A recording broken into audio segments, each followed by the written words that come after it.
저와 여러분이 요한서신을 지금 7번째 나누고 있습니다.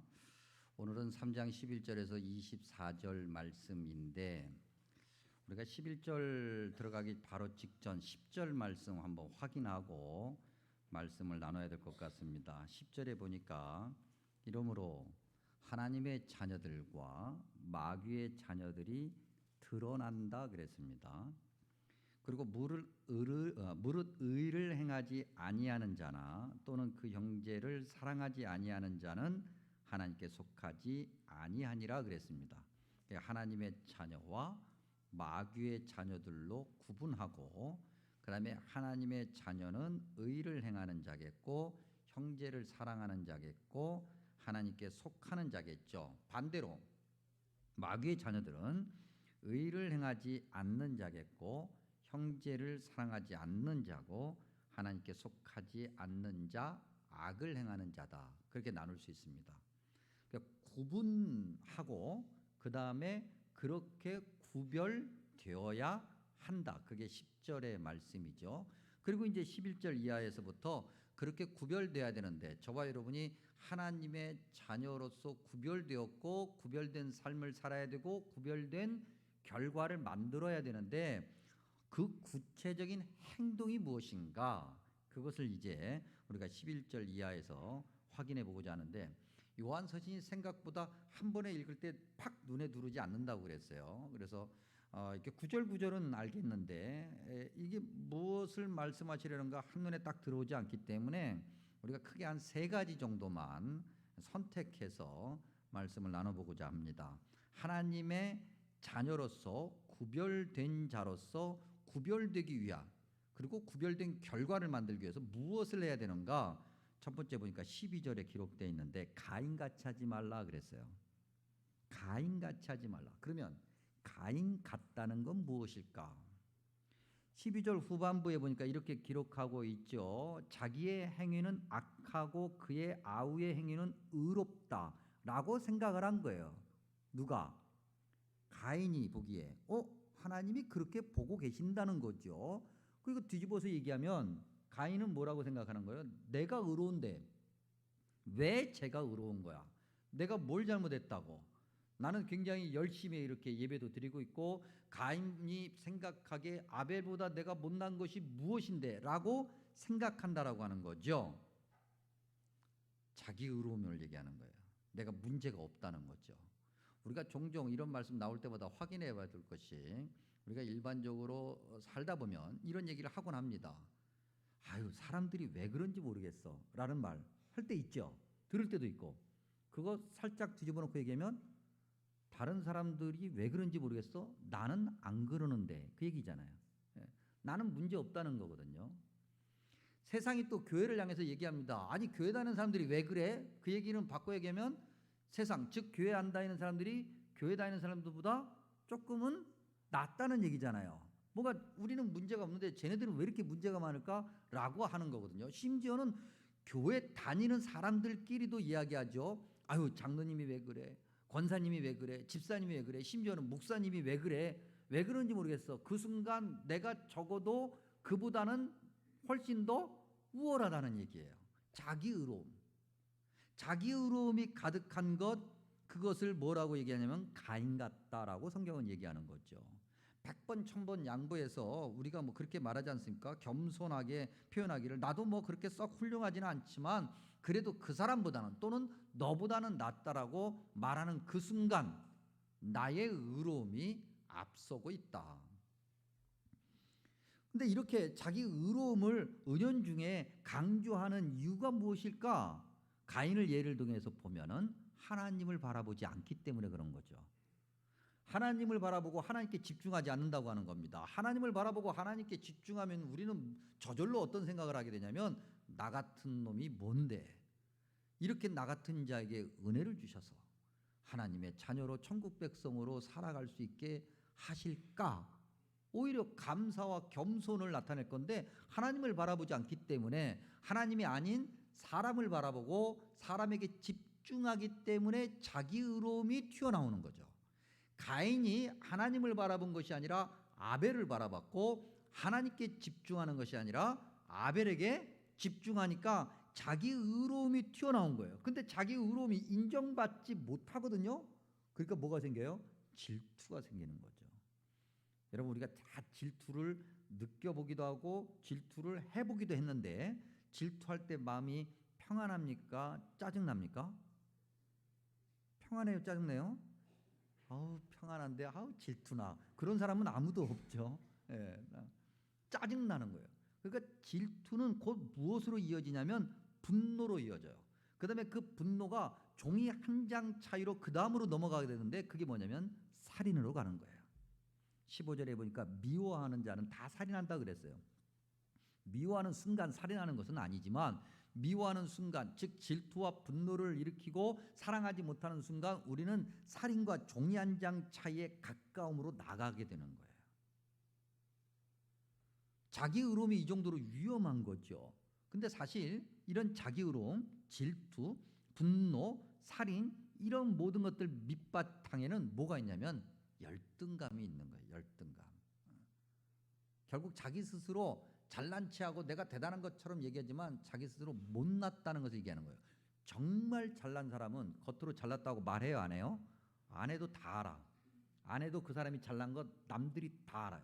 근데 자기가 뭔가 부족한데 인정받기 위해서 막 하는 사람이 소리를 내는 거거든요. 그리고 못 알아주면, 안 알아주면 화가 나는 거예요. 열등감이 그 밑에 있는 거죠.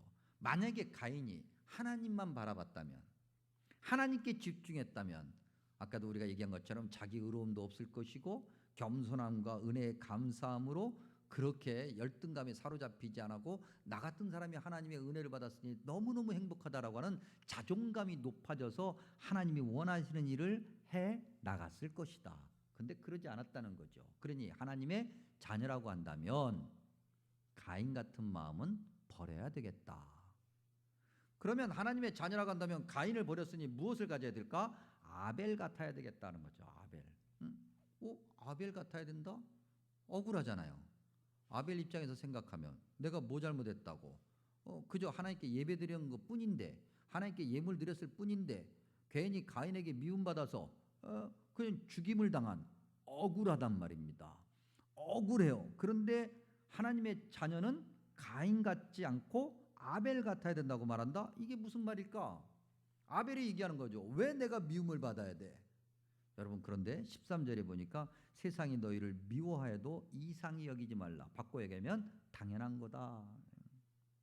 하나님의 자녀라고 한다면 세상이 미워하는 것은 당연한 거예요. 세상에서 미움받으며 사는 건 당연하다고 하는 거죠. 물론 우리가 주의해야 될 것은 정말 미움받을 짓을 해서 미움받는 건지, 아니면 믿음 생활을 잘하는데도 미움받는 건지, 이건 구분할 수 있어야 돼요. 교회를 다닌다고 해서 다 뭐 착하고, 교회를 다닌다고 해서 다 사람들이 와 그러는 건 아니잖아요. 그렇죠? 예. 교회를 다니는데도 너무 얄미운 예? 이럴 때는 이렇게 표현해야 돼요. 하는 짓이 너무 얄미운 사람들이 있어요, 없어요? 예. 누가 그래요? 누가 그런 짓 해요? 내가 예. 남이라고 얘기하시면 안 돼요. 예. 딱 듣는 순간 그래 바로 김 집사가 그래, 그러지 말고 내가 예. 그렇게 교회를 다니면서도 얄미운 짓을 해서 미움받는 거, 그거 말고 믿음 생활을 잘하고 주님께 가까이 가려고 애쓰고 그러는데도 세상이 우리를 미워해. 당연하다는 거죠. 가만히 보면 여러분, 우리 다정교회에겐 조금 미안하지만 세상이 가만히 보면 유독 교회만 물고 늘어지죠. 교회만. 사실 잘못하는 걸로 따지면 그들이 만만치 않아요. 오히려 더 심했으면 심했지. 근데 유독 교회만 그렇게 물고 늘어져. 뉴스라든지 뭐 어디 뭐 인터넷 뭐 나오는 거 보면 뭐 교회가 뭐 하고 뭐 그다음에 어떤 목사님이 뭐 하고 그러면 뭐 아주 그냥 금세 반응이 일어나고, 막 그 밑에 뭐 댓글이 그냥 차마 읽을 수도 없는 댓글들이 막 수백 개 수천 개가 달려요. 너무 좀 억울한 면이 없지 않아 있지요. 사실 아무리 요즘 교회가 이렇게 저렇게 후퇴하고 있다고 할지라도 그래도 이 대한민국 사회, 이 전 세계의 어두운 면, 사회에 이 정말 불편하고 도움이 필요한 것에 이 교회가 감당하는 일이 60에서 70%거든요. 통계에 의하면. 아무리 양보해도 반, 50%를 교회가 감당하고 있다고요. 그렇게 열심히 교회가 하는데도 세상에서 욕이란 욕은 다 먹어. 억울해. 억울해. 근데 그게 당연하다는 거예요. 세상이 보기에 교회는요, 어떻게든지 긁어야 되는 거예요. 어떻게든지 그걸 흠집을 내야 되는 거예요. 사탄이 그렇게 하는 거죠. 우리가 믿음 생활을 열심히 잘하면 잘할수록, 그렇게 하나님이 원하신 대로 살아가려고 하면 할수록 긁어. 너는 그래서 쓰겠냐? 그렇게 해가지고 말이지 뭐 네 삶도 제대로 못하면서 뭐 긁어대는 거예요. 우리가 미움을 받는 건 당연하다. 세상이 왜 그렇게 교회를 그렇게 그야말로 못 잡아먹어서 안달일까? 두려워서 그러는 거예요. 두려워서. 교회가 영적인 권위를 갖고 예수님 믿는 사람들이 영적인 권위를 갖고 구별되는 삶을 살면서 그렇게 탄탄하게 살아가는 것이 두려운 거죠. 세상이 열등감에 사로잡혀 있기 때문에 그렇다고 하는 거죠. 그렇기 때문에 우리가 믿음 생활하면서 미움받는 거 전혀 개의치할 필요 없어요. 전혀 신경 쓸 필요 없어요. 그냥 우리는 우리의 믿음의 길을 잘 걸어가면 돼요. 그러면 우리가 걸어가야 될 믿음의 길이란 건 뭐냐? 십자가의 길이죠. 십자가의 길. 그 십자가의 길, 즉 하나님의 자녀가 가져야 될, 구별되기 위해서 당연히 걸어가야 될 그 십자가의 길을 요한서신에서는 사랑이라는 단어로 설명하고 있는 거예요. 뭐 요한계열, 요한복음, 요한 1, 2, 3서, 요한계시록은 조금 다른데 적어도 이 요한복음과 요한 1, 2, 3서 안에는 사랑이라는 단어, 특별히 요한서신 안에 사랑이라는 단어가 아주 자주 등장해요. 오늘 우리가 읽은 11절에서 24절 안에만 해도 사랑하라라고 하는 동사가 6번이나 나와요. 그리고 우리가 나중에 확인해 보겠습니다만 4장 7절 이하에서는 아예 대놓고 사랑하라고 아주 처음부터 끝까지 꽉 채워서 얘기해요. 사랑에 대해서 이야기하는 거죠. 십자가의 길을 걸어가는 하나님의 자녀라면 사랑해야 된다는 거예요. 근데 우리가 지난번에도 말씀 나눴습니다만 사랑하는 게 쉬워요, 어려워요? 어렵다니까요. 우리가 사랑하는 사람 있잖아요. 부모와 자식, 그다음에 뭐 부부간, 너무나도 가까운 사람들이에요. 그렇게 너무나도 가깝고 너무나도 사랑하기 때문에 사랑을 주면서도 상처는 제일 많이 받잖아요. 그렇죠? 사랑하는 사람들끼리도 상처 주고받는 게 너무 많아요. 교인들끼리도 말이죠. 이렇게 교회 공동체 안에 있으면서 교인들끼리 서로 상처 주고받는 게 너무 많아. 내가 좋아하는 사람, 내가 사랑하는 사람한테도 이렇게 사랑을 줬다가 상처를 받는데, 내가 싫어하는 사람, 내가 심지어는 미워하는 사람, 그런 사람 있어요, 없어요? 왜 갑자기 다 아닌 척하고 계세요? 내가 미워하는 사람 있어요, 없어요? 있잖아요. 다 하나씩, 다 한 명씩은 있다고요. 예전에도 있었고, 지금 현재는 없을지 모르겠지만 예전에라도 있었고, 미워하지는 않지만 아우 좀 가까이 하기엔 좀 그래, 그런 사람이 있단 말이죠. 그런데 그런 사람까지 다 사랑하래. 성경에 말이죠, 조금은 너무나도 우리가 그냥 하도 들으니까 그냥 훅훅 하고 지나가는 이야기가 있는데, 그 사랑하라는 단어, 이 사랑하라는 명령 못지않게 사실은 굉장히 힘든 것인데, 그게 뭐냐면 용서하라는 거예요. 여러분들 예수 믿으면서 교회 다니면서 다 한 번씩 들어봤잖아요. 네가 교회 다니니까 용서해. 네가 그러니까 용서해. 그런 얘기 들어보셨죠? 오늘 왜 그러세요? 이거 안 들어본 사람은, 안 들어본 그리스도인들은 오히려 이상한 거예요. 그건 다 들어봐야 돼요. 당연한 거예요. 그건 다 들어봐야 돼요. 우리에게 말이죠, 왠지 교회 다닌다 그러면 용서하라는 강요를 받고 사랑하라는 강요를 받아요. 근데 용서와 사랑이 되냐고요? 돼요, 여러분? 아, 용서하라고, 내가 그래 교회 다니니까 내가 성경을 보니까 용서하라고 그랬어. 그러니까 내가 오늘부터 용서해야지. 자, 여러분들 지금도 한번 생각해 보세요. 마음속에 한번 내가 미워하는 사람, 싫어하는 사람 입 밖으로 얘기하지만 안 됩니다. 그러면 이제 시험에 드니까 머릿속으로 생각만 해보세요. 그래서 한번 생각하려고, 자 이제 말씀드렸으니까 오늘부터 용서하고 사랑해야지. 그러면 돼요, 안 돼요? 그게 돼요, 안 돼요? 이거 안 된다고요. 목사님 저도 안 돼요, 여러분. 안 된다고요. 근데 성경은 계속해서 사랑하라고 얘기하고 있고, 심지어는 하나님의 자녀가 걸어가야 되는 십자가의 길을 예시로 사랑하라고 얘기하고 있어요. 도대체가 어떻게 해야 사랑을 할 수 있을까? 우리가 아까 가인 얘기할 때 가인이 하나님을 바라봤다, 사람을 바라봤다? 사람을 바라봤다. 16절에 보니까 이렇게 표현하고 있죠. 그가 우리를 위하여 목숨을 버리셨으니 우리가 이로써 사랑을 알고. 하나님의 은혜죠. 하나님의 은혜. 우리를 위해서 죽으신 하나님의 은혜. 하나님의 은혜를 먼저 바라보고 하나님을 먼저 바라보고 하나님께 집중하는 순간 우리는 사랑할 수 있는 그 첫 삭발을 내딛는 것이고 용서할 수 있는 천문을 여는 거예요. 우리가 대단해서가 아닌 거예요. 우리의 의지로 노력으로 안 되는 거예요. 어쩌다 되는 것 같아도 어느 순간 딱 비틀어지면 내가 이렇게까지 했는데 어떻게 네가 그럴 수가 있어 라고 또 한 번 배신감에 상처만 입을 뿐이죠.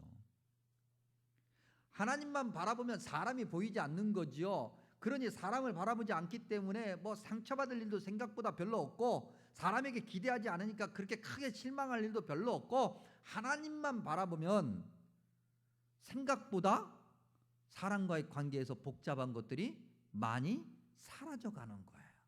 그래서 하나님을 바라보는 거죠. 하나님의 은혜를 먼저 기억하고 그 하나님 은혜 안에 거하려고 하는 그런 믿음의 노력이라고 한다면 그러한 노력이 우리에게 있어야 된다. 그러면서 중요한 말씀을 합니다. 이 17절. 오늘 말씀은 사실 이 17절의 이 표현만 봐도 굉장히 이 표현만 우리가 마음에 담아도 우리 오늘 말씀 들은 은혜는 다 받는 건데 17절에 보니까 중간 정도에 마음을 닫는다라는 표현이 있어요. 마음을 닫아. 하나님을 바라보고 주님의 은혜만을 생각하지 않으면 마음을 닫게 된다는 거예요. 주님의 은혜만을 바라보면 마음이 열리게 되는데 근데 이 마음을 닫는다라고 하는 이 표현 안에 요한서신의 독특한 특별한 독특하기보다는 독특한 건 아니네. 특별한 의도가 숨겨 있어요. 이걸 이제 학문적인 용어로 이야기하면 그냥 영어 단어 그대로 쓰면 워드 플레이 그렇게 얘기해요. 그러니까 언어 유희, 단어 유희 이렇게 얘기할 수 있는데 자 이제 이걸 우리가 이제 한번 설명해 봐야 되기 때문에 한번 찾아보죠. 마음이라는 단어를 우리말 성경에는 이렇게 저렇게 다양하게 번역을 해놨기 때문에 이걸 그냥 헬라어 발음으로 일단은 들어보세요. 스플랑크나 그렇게 발음하는 그 단어예요. 스플랑크나라고 하는 이 단어가 어디에서 어떻게 쓰여졌는가? 이 마음이라는 단어를 이해하기 위해서 우리가 좀 바울 서신을 조금 기댈 필요가 있어요. 그래서 오늘 한번 성경을 한번 찾아보죠.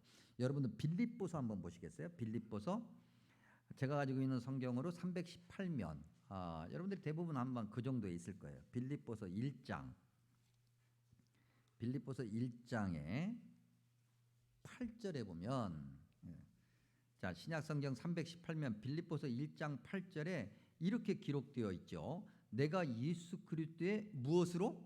심장으로 너희 무리를 얼마나 사모하는지 하나님이 내 증인이시니라. 이때 이 심장이 스플랑크나예요. 즉 요한서신에서 마음으로 번역되어 있는 그 단어가 빌립보서 1장 8절에서는 그리스도의 심장, 예수님의 마음. 예수님의 마음이 어떤 마음이에요? 우리를 너무나도 사랑하셔서 우리를 죄에서 구원하셔 하나님 백성 삼아주시고 모두가 다 행복하게 살면서 천국 가기를 바라시는 그 마음 그게 그리스도의 심장이에요. 그리고 이제 빌립보서 보고 있으니까 2장으로 가면 2장 1절에 그리스도 안에 무슨 권면이나 사랑의 무슨 위로나 성령의 무슨 교제나 긍휼이나 자비가 있거든 라고 할 때 그 긍휼이 스플랑크나예요. 마음이에요. 그리고 난 다음에 이제 그 2장 2절에 마음을 같이하여 쭉 얘기하면서 마음에 관한 얘기하고 있다가 2장 5절에 보면 너희 안에 이 마음을 품으라. 사실 성경 원문에 너희 안에 이 마음을 품으라 할 때 마음이란 단어는 없어요. 근데 이걸 번역을 이렇게 했단 말이죠. 영어 성경 봐도 다 이렇게 번역해놨어요. 근데 왜 마음이란 단어를 쓸까? 그 밑에 있는 모든 문장의 표현들이 이 1장 8절에 그리스도의 심장을 향하고 있기 때문에 그런 거예요. 그리스도의 마음을 향하고 있다는 거죠. 그리스도의 그 마음을 가지라는 거예요. 그것이 그리스도인들의 의무인 거죠. 하나님의 자녀, 구별되는 하나님의 자녀의 모습, 신앙의 모습이라는 거죠. 다시 이제 요한서신으로 넘어오면 그런데 그 마음을 닫아, 클레이오, 닫아. 여러분 이 닫는다라고 하는 이 단어는요 요한서신에서는 여기만 등장해요. 근데 이 닫는다라고 하는 단어를 마음이란 단어와 연결을 시켜놨어요. 그러면 이 닫는다라고 하는 단어에 어떤 배경이 있지 않겠어요?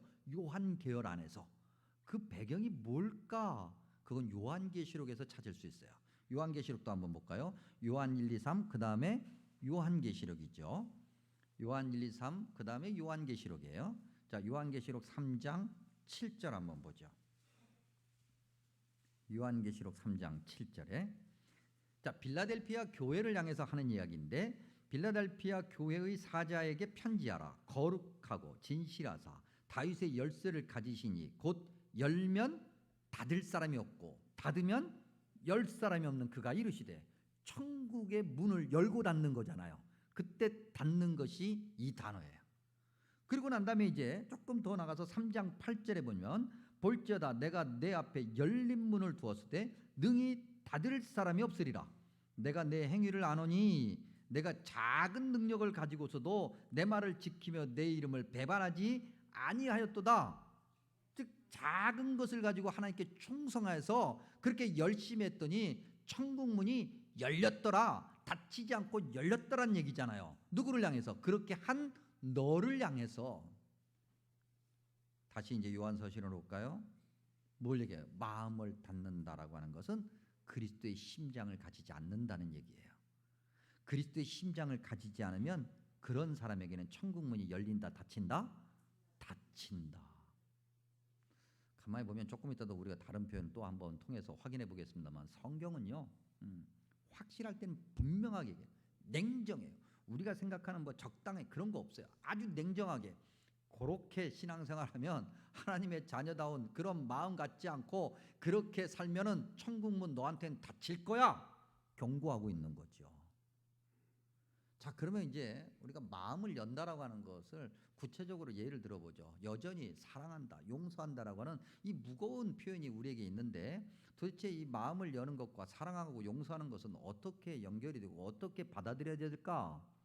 우리가 이제 요한서신을 좀 벗어나서 성경 다른 곳에서 특별히 복음서를 통해서 한번 확인해 보면 예를 들었을 때 마태복음 18장에 가면은 21절에서 35절에 비유가 등장합니다.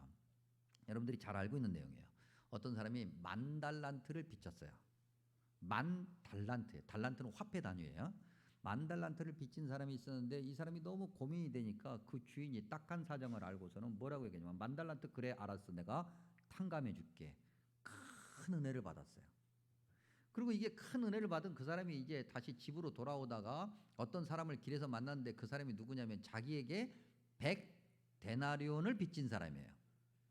10,000달란트와 100데나리온. 이 화폐 가치가 어느 정도 차이 나냐면은 여러분들이 다 뭐 인터넷 찾아보면 금방 나오는 얘기예요. 뭐 정확하게는 그렇게 말할 수 없지만은 그래도 대략이라도 계산하면 10,000달란트와 100데나리온의 화폐 가치는 60만 배 차이가 있어요. 6,000배의 차이가 아니에요. 6만 배가 아니에요. 60만 배. 다시 바꿔 얘기하면 비교할 수 없다. 그런 얘기예요. 자기에게 작은 것을 잘못한 사람, 엄청난 그 영생의 구원의 은혜를 받은 우리가 이렇게 작은 잘못을 한 사람을 받아들이지 못하고 그래서 쓰겠느냐는 거죠. 근데 가만히 생각해보면 10,000달란트를 탕감받은 사람이 10,000달란트를 탕감받았다고 하면 그것을 먼저 생각하면 100데나리온 정도야. 그러지 않겠어요? 아까도 얘기한 것처럼 하나님의 은혜를 먼저 생각하면 아유 뭐 그래 까짓것 이럴 수 있는데 그 순간 그는 방금 전에 받았던 하나님의 은혜는 다 까먹어버리고 그 사람을 바라본 거예요. 그 사람에게 집중한 거죠. 마음이 닫혀요. 그리스도의 심장이 없어져 버렸어요. 17절 요한서신에 우리 오늘 읽은 말씀 3장 17절에 이 세상의 재물 그랬어요. 이 세상의 재물을 가지고 형제의 궁핍함을 보고도 도와줄 마음을 닫으면 하나님의 사랑이 어찌 그 속에 거하겠느냐. 주님의 은혜로 얻을 모든 것에 대한 감사하잖아요. 그 재물은 많고 적은 것을 얘기하지 않아요. 이 세상의 재물 중에서 이 세상의 많은 재물 뭐 적어도 뭐 한 100억 정도는 돼야지 이걸 얘기하지 않고 그냥 이 세상의 재물이에요. 하나님의 은혜로 우리가 살아갈 수 있는 그런 은혜를 받았으니 그 은혜를 받은 자가 하나님의 은혜를 나누지 않으면 되겠느냐? 야고보서 2장 15절에서 17절에 보면 만일 형제나 자매가 헐벗고 일용할 양식이 없는데 너희 중에 누구든지 그에게 이르되 평안히 가 덥고 배부르게 먹고 잘 쉬어 라고 하면서 말만 하지 아무것도 안 해줘. 그러면 무슨 유익이 있으리요? 이와 같이 행함이 없는 믿음은 그 자체가 죽은 것이다 그랬어요. 그렇게 하나님의 큰 은혜를 받았으면 뭐라도 뭐라도 해요. 하다못해 그와 함께 단 10m라도 같이 걸어가 줄 수 있어야 된다는 거죠. 그것이 그리스도인들 하나님의 자녀가 해야 되는 일인 거예요. 마태복음 25장 40절 주님께서 말씀하시죠. 너희가 내 형제 중에 지극히 작은 자에게 한 것이 곧 나에게 한 것이라. 지극히 작은 자에게 한 것 무엇을 했을까? 얼마나 대단한 것을 해야 이렇게 칭찬을 받을까? 대단한 것 아니에요. 그 앞에 마태복음 10장 42절에 보면 이 작은 자 중 하나에게 냉수 한 그릇이라도 주는 자는, 냉수 한 그릇이라도 주는 자는 내가 진실로 너희에게 이르노니 그 사람이 결탄코 상을 잃지 않으리라. 천국 문이 그에게는 항상 열려 있으리라. 닫히지 않을 것이다. 냉수 오늘로 따지면 뭐 편의점에 가면은 뭐 500ml 한 뭐 저기 물 한 병 얼마나 하나요? 뭐 좀 비싼 걸로 하면은 뭐 8,900원. 아무리 비싸봐야 뭐 옥수수 수염차 그래봐야 뭐 한 1,600원, 1,700원, 2,000원이 채 안 돼. 그렇죠?